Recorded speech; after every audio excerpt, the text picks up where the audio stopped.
एक समय की बात है। एक ज़माने में एक देश था जहां लोग हर साल अपना राजा बदलते थे।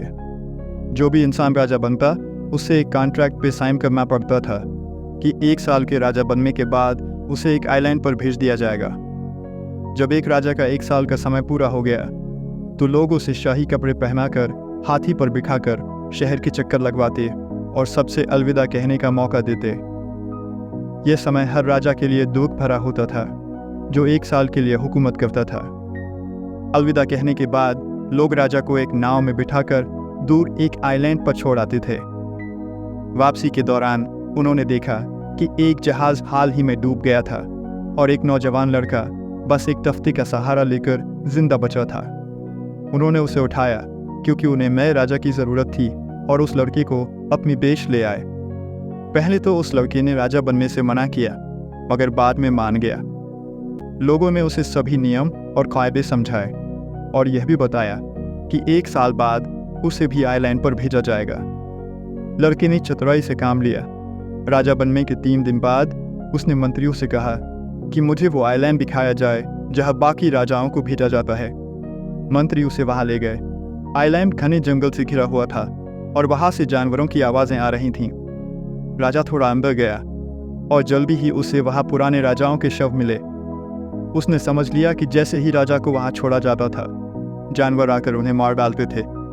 राजा वापस अपने देश आया और 100 मजदूरों को लेकर वहां गया। उसने उन्हें आदेश दिया कि जंगल को साफ करो, जानवरों को हटाओ और फालतू पेड़ काटो। राजा हर महीने वहां जाता और देखता कि काम कैसा चल रहा है। पहले महीने में सारे जानवर हटा दिए गए और कई पेड़ काट दिए गए। दूसरे महीने में पूरा आइलैंड साफ हो गया। राजा ने फिर मजदूरों को कहा कि वहां बगीचे लगाओ और कुछ उपयोगी जानवर जैसे मुर्गियां, बत्तख, बकरी और गाय वहां ले जाओ। तीसरे महीने में राजा ने वहां बड़े घर और जहाज़ों के लिए डॉकिंग स्टेशन बनवाने का आदेश दिया। धीरे धीरे वह आइलैंड एक सुंदर पर्यटन स्थल बन गया। कुछ लोग वहां रहने भी लग गए और वहां एक छोटा सा शहर बस गया। 1 साल के बाद जब राजा का समय समाप्त हुआ, लोगों ने उसे शाही कपड़े पहनाकर हाथी पर बिठा दिया और सबसे अलविदा कहने लगे। मगर राजा इस बार खुशी से मुस्कुरा रहा था। लोगों ने पूछा, बाकी सभी राजा इस समय रो देते हैं, तुम इतने खुश क्यों हो? चतुर राजा ने जवाब दिया, तुम्हें जल्दी पता चल जाएगा। जब लोग राजा के साथ आइलैंड पहुंचे तो वे देखकर हैरान रह गए कि वह आइलैंड तो एक सुंदर पर्यटन स्थल बन चुका था। वहाँ हर तरह की सुविधाएं थीं और दूर दूर से लोग वहाँ आने लगे थे। लोग हैरान हो गए और राजा मुस्कुराया और कहा, तुम मुझसे पूछ रहे थे कि मैं खुश क्यों हूँ? यही वजह थी मेरी खुशी की। जब बाकी राजा अपनी ऐशो आराम में डूबे रहे, मैं हमेशा अपने भविष्य के बारे में सोचता रहा और उसकी योजना बनाता रहा। मैंने उस खतरनाक आइलैंड को अपने लिए एक सुंदर जगह में बदल दिया। अब मैं वहाँ चैन से रह सकता हूँ। मंत्री और लोग समझ गए कि इतना समझदार और दूरदर्शी राजा कहीं और नहीं मिल सकता।